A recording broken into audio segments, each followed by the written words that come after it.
This is the Hope Not Note podcast, where we answer your questions and share inspirational stories to fill your soul with hope. Our mission is to empower hope to those who have been plagued by nope. I'm Dr. Dylan Caswell. And I'm Brandy. And we're here to bring you out of the nope and into hope. Welcome back to the next episode of the Hope Not Note podcast. We are so excited to be with you and thrilled that you are joining us. Before we get started, I would love to just ask you to share, rate, review, subscribe, whatever platform you're watching this on. It really helps us to continue to spread the message when you rate and review this podcast. So please do that if you are willing and able to, as long as you're not driving in the middle of listening. But at the beginning of each episode, we also share our hope stories. And so Dylan is going to dive in and share his hope story. All right, so my hope story.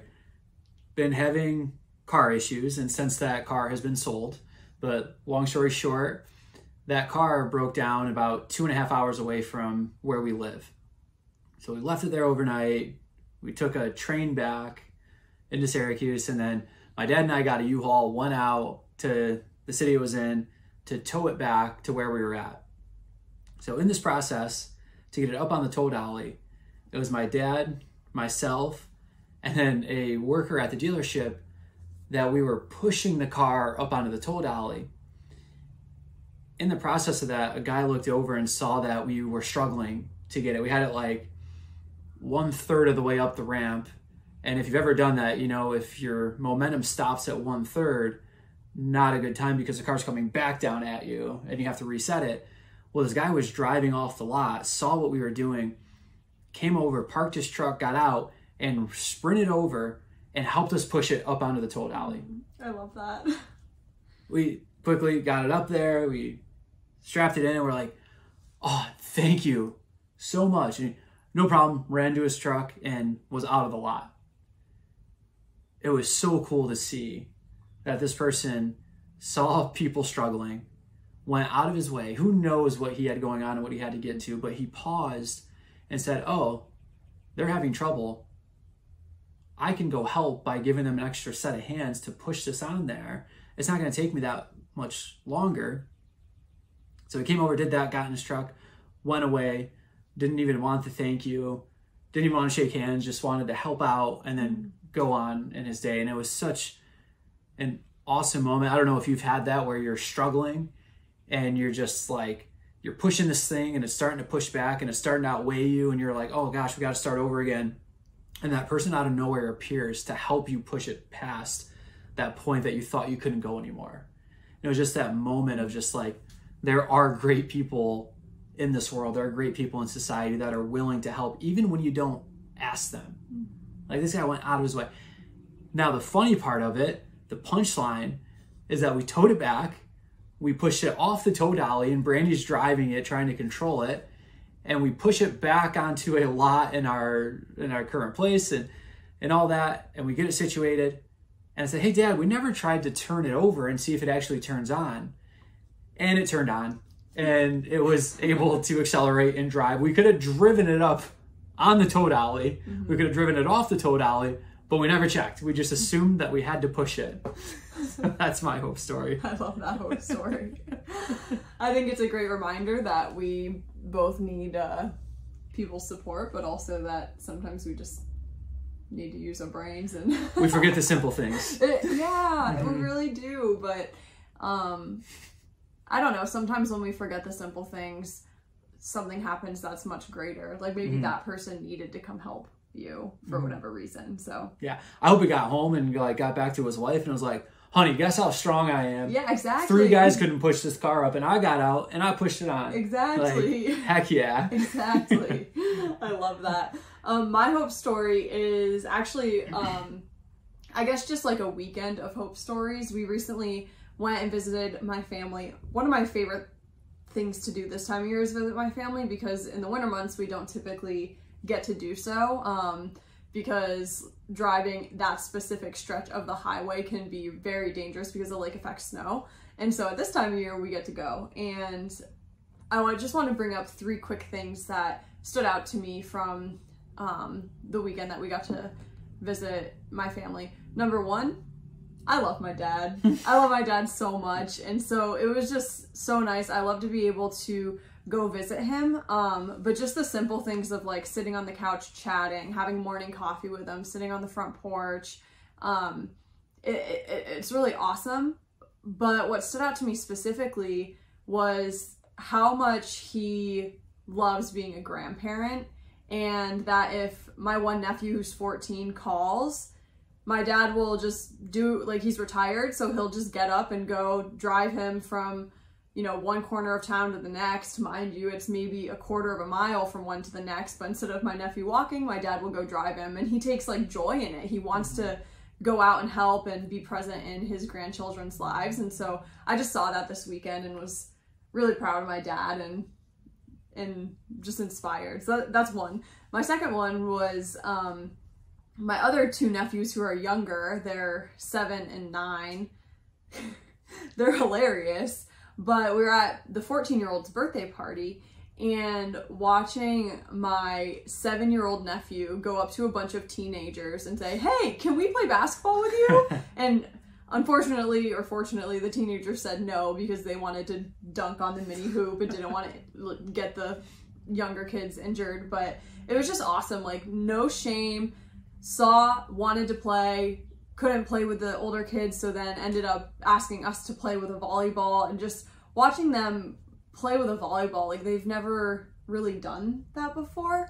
But my 7-year-old nephew is incredibly athletic, which was really cool to experience, because typically we'll play tag or things like that, but this was the first time that we actually had like a volleyball, and it made me so happy. But it also made me happy that, you know, as an aunt and uncle, we're willing to go out and play with the kids, because that's not always the case. Usually it's like, kids will play with kids and the adults will do the adult thing. But for us, like, we want to get down and play with the kids and do the sports. And at one point we played tackle tag. So instead of like just regular tag, we were tackling each other. And granted, like, it was just 4 of us, but it was just so sweet.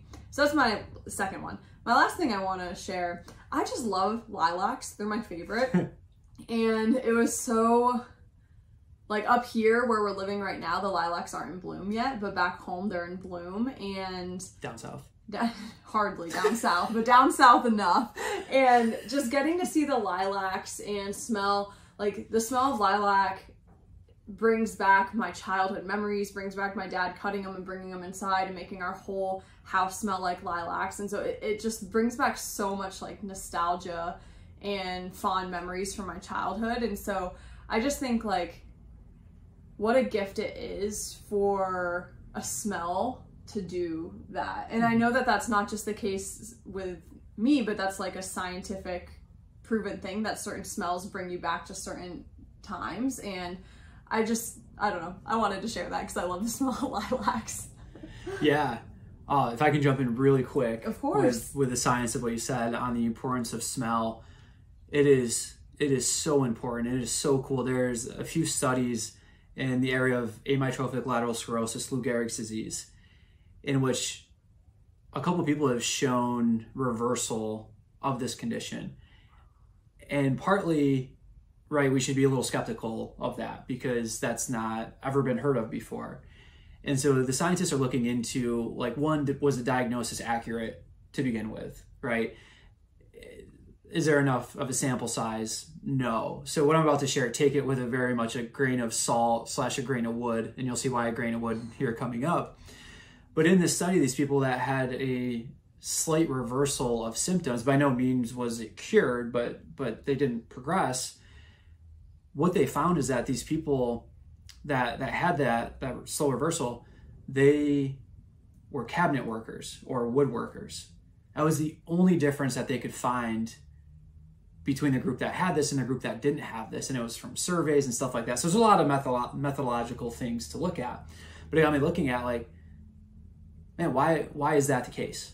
Like, why woodworking? Like, what does that do for the nervous system? And is it just woodworking, or is it something else? So I got to do a deep dive of research on what happens when you're doing woodwork.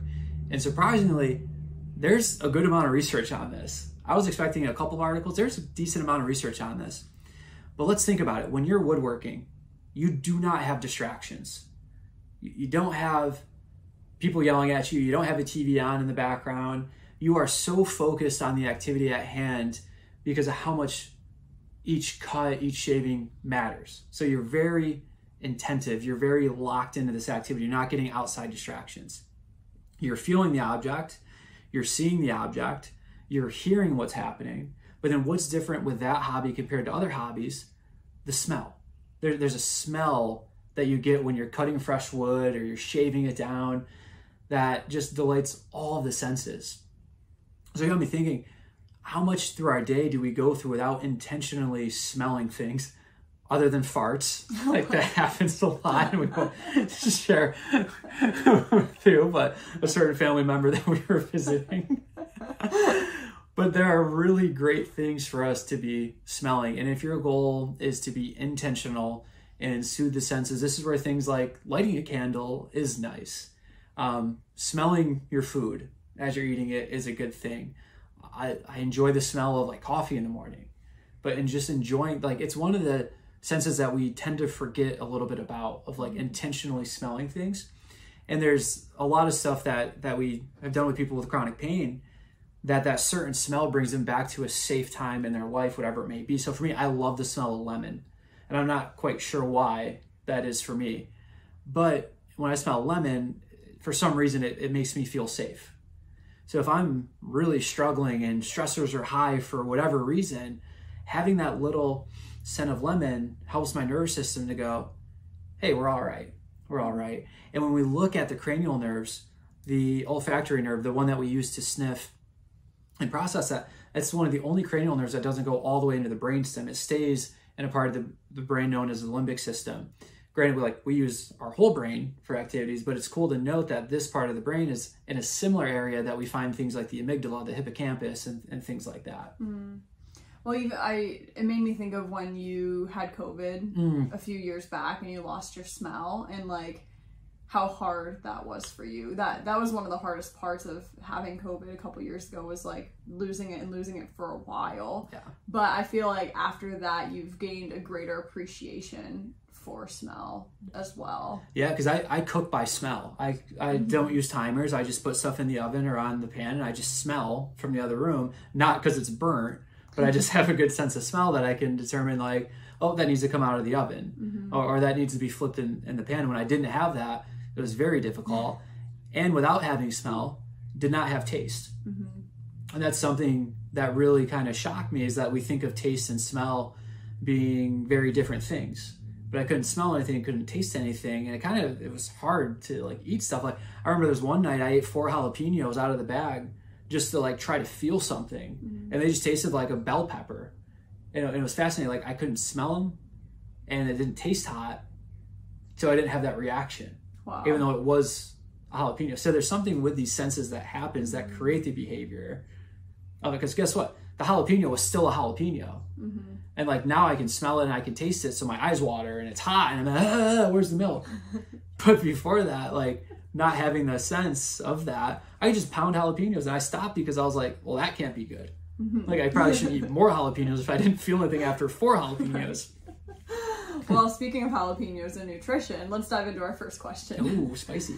All right, our first question is from a listener named Joan, and she asks, how does nutrition change with aging?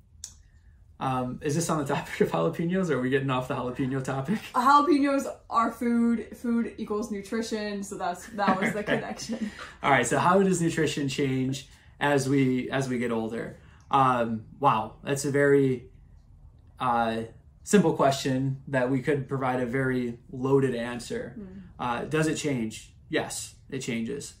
I think we become a little bit more intelligent and intuitive of what we're putting in our body. I think when we're younger, we have more of a buffer zone that we can eat a bunch of junk food and our body can buffer it, and we can still be fine the next day, full of energy and functional. Where we get older and we don't have as many buffers, and it could be this balance of antioxidants and free radicals, not being able to take up as many of the free radicals that we're getting with junk food, so it sits in our system and we start to feel sluggish and things like that. So that's one thing. I think we become more intuitive of what we're actually putting in our body. We were talking about this on the drive home, that our taste changes as we get older as well. Like there's things that I eat now that as a 8-year-old or 10-year-old, I would have stuck my nose up at and been like, no way am I eating sushi. Like that is a raw fish wrapped in rice. Are you? No. Now I love it. Now it's like, oh yeah, bring on more sushi. So our taste changes, and we don't really know why that happens. We don't know if when we're younger, we're conditioned to certain food groups and it makes us not want it. Like there tends to be a fuss about veggies. And what do kids love doing? Getting a rise out of their parents. So I don't eat my veggies, then I know I'm going to get a rise out of my parents, and that's kind of fun for me as a kid. So I'm going to put a stink up when I'm eating veggies. Where now as you get older, you're like, yeah, no, I'm going to eat the veggies because I should be eating the veggies. Yeah. Like that makes sense. I'll do that now. So choices change, taste changes. I think the big thing that changes is a lot of people say, oh, my stomach shrinks when I get older. And Marcus Philly has put out really good stuff in this area of, yeah, I don't think your stomach shrinks. I think it's that you're not eating the amount of calories that you were eating when you were younger. And we see this all the time. The typical morning breakfast for an adult is not food at all. It's coffee. Like they start their morning with coffee and then they go to work, and about halfway through the morning, they have another coffee.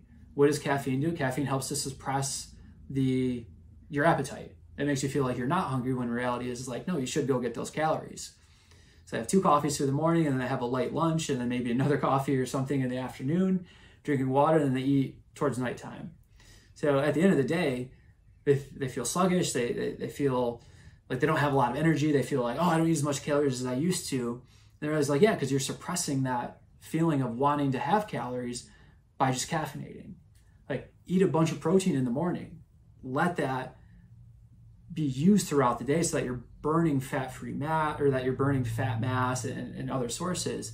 So I think that's another thing that changes as we get older, is that we perceive that our stomach is shrinking, we don't need enough calories. But the reality is like we're not eating enough calories, and that goes with not doing enough activity. Like if you're doing less activity, then you don't need as many calories, which that's a whole nother discussion of you should be doing activity. You should be moving around. You should be skipping. You should be running, jumping, climbing, rolling on the floor, doing all. And people are saying, oh, I'm too old for that. No, we see 90-year-olds that can skip, 90-year-olds that are doing gymnastics, 90-year-olds that are setting weightlifting records, rowing records. So you can do that. You have to do it. And if you're going to expend that energy, then you have to replace it. I think the last thing I'll touch on, because this could just keep going on and on and on and on, is there's a big thing of as you get older, you need to eat more protein. Like you got to increase it. And that is a true statement, because the older that you get, you can become more anabolic resistance, meaning that you need more protein. But what we forgot to put into that answer of the requirements for older adults is, what are they doing? What is their activity? What is their lifestyle? Because research now is showing, I read a recent review article showing that if you remained active throughout your lifespan, you don't have to increase your protein requirements compared to the amount that you were eating when you were younger and perceived healthier, athletic version of yourself. So the typical requirement on the low end, 0.8 to 1.2 grams per kilogram of body weight. And it's as you get older, you got to increase that. Well, the truth is, you don't have to increase that if you've remained active. And it doesn't have to be a specific sport, but just remaining active. If you've remained active, you have the characteristics of someone 10, 20 years younger than you, that you don't need to increase the protein because you don't have the anabolic resistance, because you put in the work and you've done the activities to give yourself the biomarkers of a younger individual. And there's a lot of research on that. We wrote about it in the book, the 80-year-old weightlifters that had a health profile, that of 60-year-olds. We just saw the world champion in indoor rowing, that I forgot how old he was, 93. Yeah. But he had the aerobic capacity of a 30-year-old.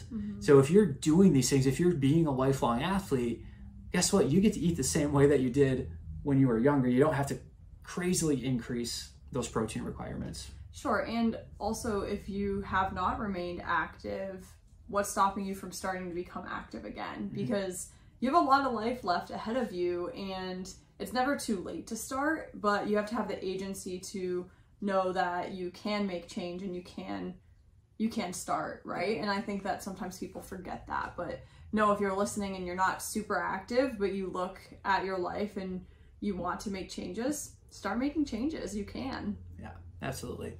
And calories are fuel. They fuel you. They give you energy. Calorie is a unit of measurement of energy. So if I don't have energy, well, are you getting sleep? And then 2, are you getting the fuel that you need to perform? Carbs are not a bad thing. Butter is not a carb. It's a fat. If you watch Mean Girls, you'll get the reference. But carbs are not a bad thing. Proteins aren't a bad thing. Fats aren't a bad thing. Just having the right amount of it for what you need for what your activity level is. Perfect. Our next question is from a listener named Timothy, and he asks, what advice do you have for newly graduate doctors of physical therapy as they start to enter the work field?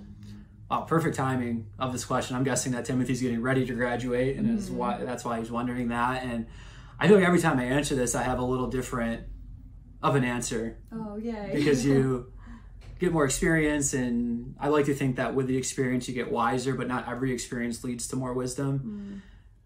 But I would say that my advice would be that you're going into a field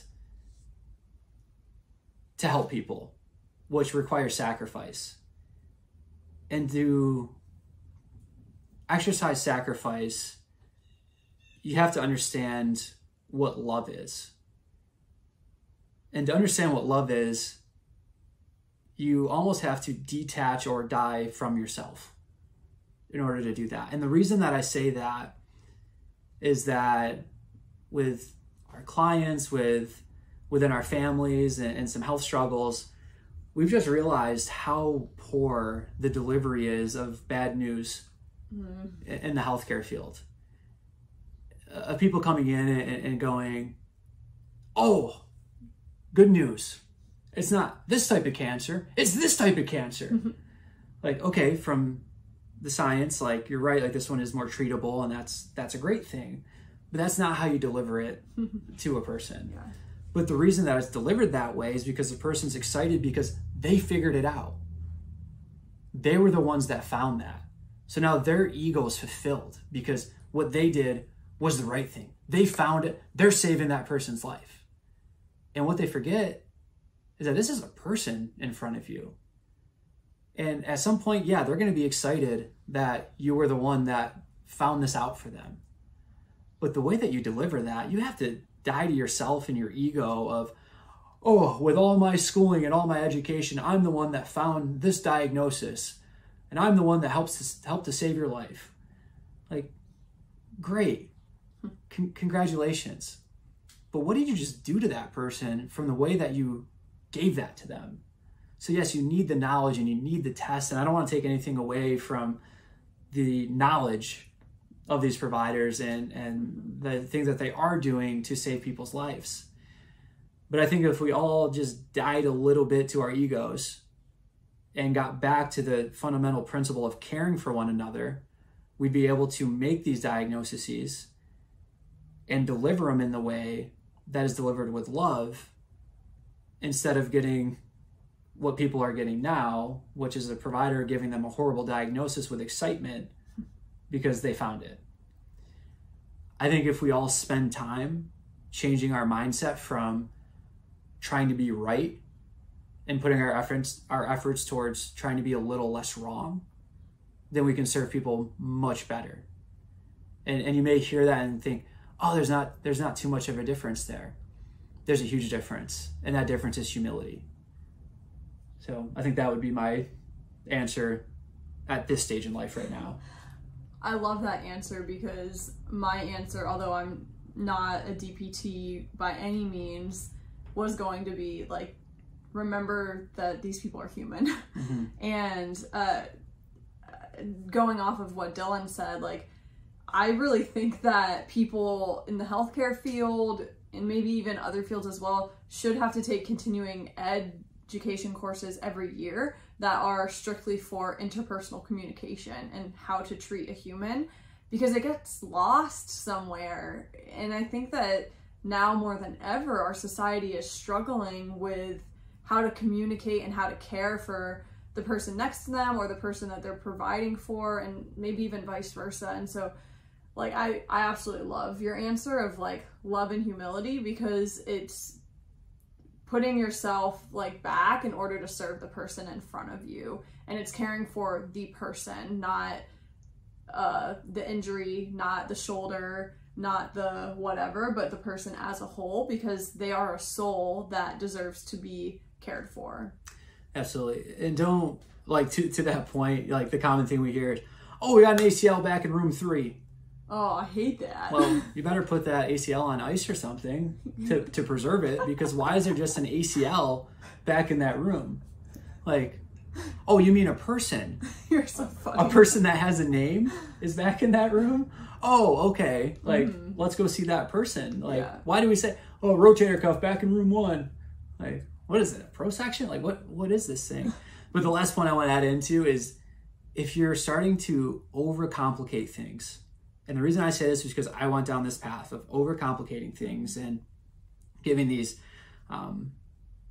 what I will now call egotistical answers on what is going on, and creating the person's response to that stimulus, also known as a diagnosis, got super complex.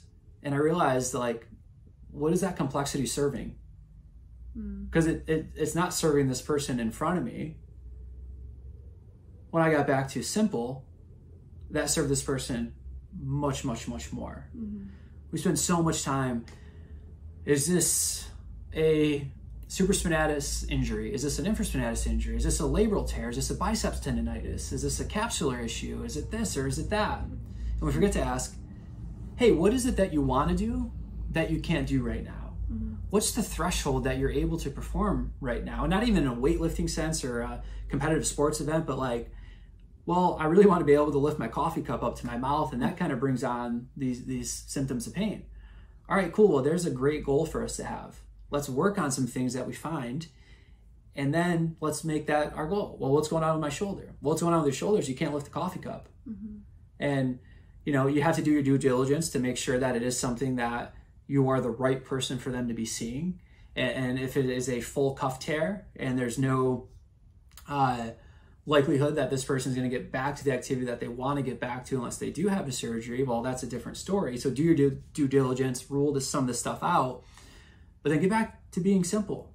Like, what is that complex diagnosis for that person for? Half the time they can't even say the diagnosis. Like, oh, what's going on with your shoulder? Well, it's that old rotor cup injury. I said something about a spinatus. Like, who is that answer for? Like, we're just trying to fulfill our ego that we like did all this anatomy, have all this knowledge, which is great. Like, that's great. Like, we should have that knowledge. But let's leave that complexity, that detail of a conversation for our colleagues and our mentors and student-teacher interaction, versus saying it to a patient who just wants to know, am I going to get better? Am I in the right place? Can I get back to these activities? Do I need to change my career? Like, that's the answers they want, not these fancy names that are just going to create fear, and they're going to go on Dr. Google and get more afraid of it. Yeah, it's a gift to be able to communicate to someone the way that they need to receive it, as opposed to the way that you want to communicate it. And I think especially as a provider, that's important, of how can I communicate so this person can receive, as opposed to how can I communicate because I have all this knowledge, you know. It's really putting the other person first, of how can I really receive, or how can they truly receive this? Right. So yeah, I'm gonna give a quick example. Go for it. And because I'm just in the PT brain right now. Right. So Dr. Man. We spend all this time learning these shoulder special tests. And this one's supposed to help identify that it's a labral issue. This one's supposed to identify that it's a rotator cuff issue. And the test properties of these tests are not that great. And we've talked about it before on one of these episodes at some point. Right. So do these, a common thing I have with PTs that have graduated who are now getting mentored by myself, you know, we'll have these conversations. I learned 70 special tests with a shoulder. When do I use them, and why do I use them? What do I do with those things? Like, okay, well, what are we ruling out? What are we ruling in? What are the test properties? The test properties for the things are not that great. What we're trying to figure out is, are we appropriate to see this person? And then 2, where's our starting point? We know what the finishing line is going to be, but where's our starting point? And for our starting point, we need to have threshold testing. Are they compression sensitive? If they put their arm onto the ground and put weight into it, does that create symptoms? Now we know, okay, that's compression sensitivity, which gives us more likelihood that it is a labral type of issue, but it doesn't mean 100% that it is, because you could have biceps tendonitis and still have that. You could have a rotator cuff tendinopathy and still have that. But at least now we know that you're compression sensitive. So now we have to ask, well, do we lean into that? Do we use graded exposure with compression? Or do we need to respect it, stay away from it, calm the tissue down, and then work back towards it, right? Okay, we're gonna do some strength testing. We're not doing strength test just a strength test. Well, let's do strength test to figure out where is the starting point for this person. Let's switch it up and go to the back. I have a back injury. Just because they lean forward and their back hurts doesn't mean that it's a herniated disc. And there's a recent episode on a podcast, so I won't say the name, but I'm pretty heated about that they only use the biomechanics of the spine and we're referencing these types of things. Oh, you have a disc injury. That means you go into spinal extension to cure it. There's evidence showing that when you go into lumbar flexion, that some of the lumbar disc actually move forward, which is opposite of what the McKenzie method would be saying. So like, test for the threshold to figure out what is the starting point for this person for us to move towards where we want to go. Right? They move into flexion, they only can reach towards their knees. Okay, there's our starting point. Then we choose, do we want to move forward further into that, or do we need to respect that for right now? We'll go do some other things, come back, and then see how that changes. So for our testing, again, don't overcomplicate it with all these medical diagnoses and all these things. Rule out what you need to rule out, but then let's figure out what is the threshold that this person can tolerate, and then let's use progressive overload and graded exposure to get them to where they want to be. Awesome. Timothy, we hope that as you're entering into the work field that you can remain encouraged and remember your why, that you remember why you became a doctor of physical therapy, and that maybe you can share this episode or this video with your fellow classmates, because we hope that these simple things, both the technical things that you were just talking about, but also just the simplicity of treating your clients as humans, as people, caring for them as people, like that's going to go a long way. So please share this with your colleagues and with your classmates. Our last question for this episode is from a listener named Bobby, and they ask, what is the most important trait to have as a leader? Juicy question, because there's a lot of them. Yeah. But what's the most important? The most important trait. I have a feeling you're going to answer, and then you're going to... This is what's going to happen, listeners. Dylan's going to answer. He's going to talk through the whole thing, and then he's going to say, oh, but actually it's this. And then he's going to have another answer as well. Well, for that, wow, okay, I'm going to do the opposite.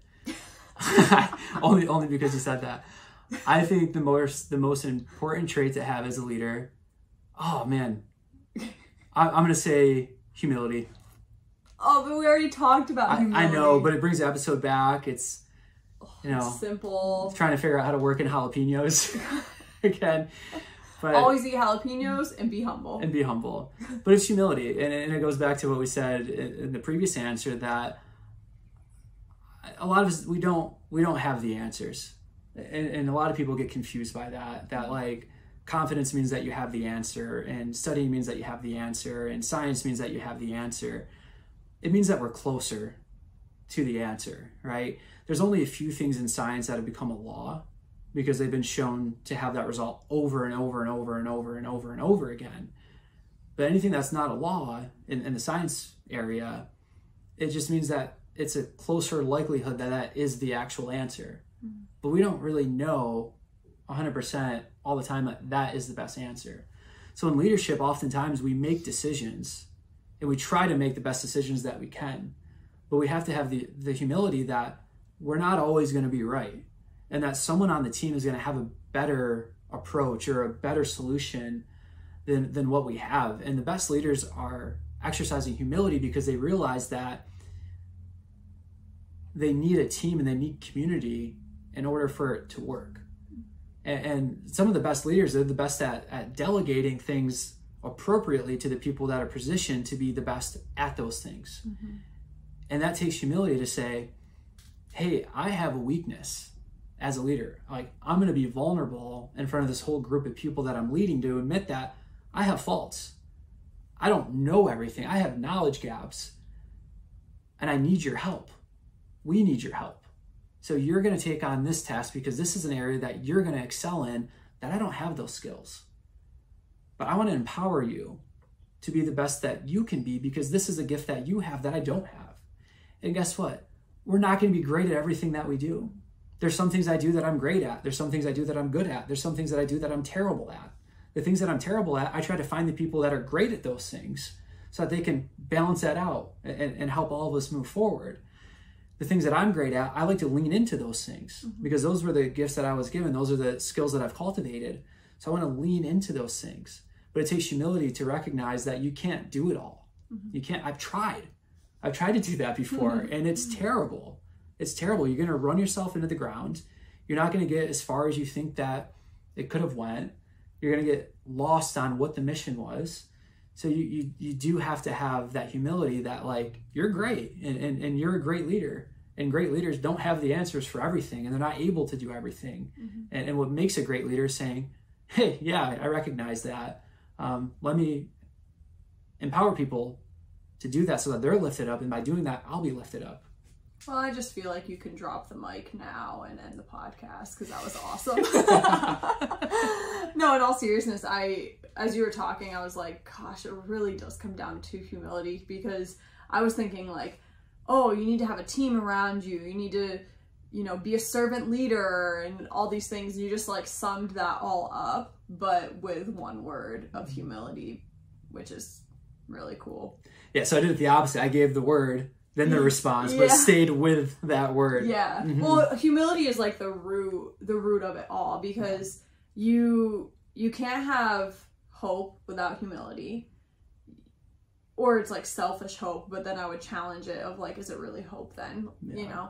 And you can't have love without humility. You can't have teamwork without humility. And honestly, you can't be a great leader without humility. And we have talked about Pastor Craig Rochelle many times on this podcast, but we love listening to him. We love his work with his church, but we also love his work with the Global Leadership Summit. And he always says, like, everyone gets better when the leader gets better. And I think it really takes humility to grow as a leader because you almost think like, oh, I need the people around me to grow. And you can forget that, like, hey, you need growth too. We all need growth. And so I think summing up this whole podcast, where you're at in your health journey, where you're at in your wholeness journey, where you're at in your hope journey, maybe having a humility check, having a leadership check of there's always people around you that you're leading and there's always people around you who you're following. But regardless, like, part of it is getting better. So if everyone around you can get better because you're getting better, that makes for a better world. Yeah. And humility leads to congruency. If you're expecting your team to get better and you're pushing them to get better, but you're sitting on your butt and not improving any area of your life, why would they follow? Like, why would they want to do that? So, Joan, Timothy, Bobby, thank you so much for your questions. Thank you for everyone that listened to this. I don't know how long we talked about jalapenos, and we're going to keep going back to that, but it's a spicy episode. Maybe not as spicy as some other ones, but thank you for everyone who supports, shares this episode, and leaves the ratings and reviews. That helps other people find this work. Have a great week, and remember, every day is not just a day to be hopeful, it's an opportunity to become hope.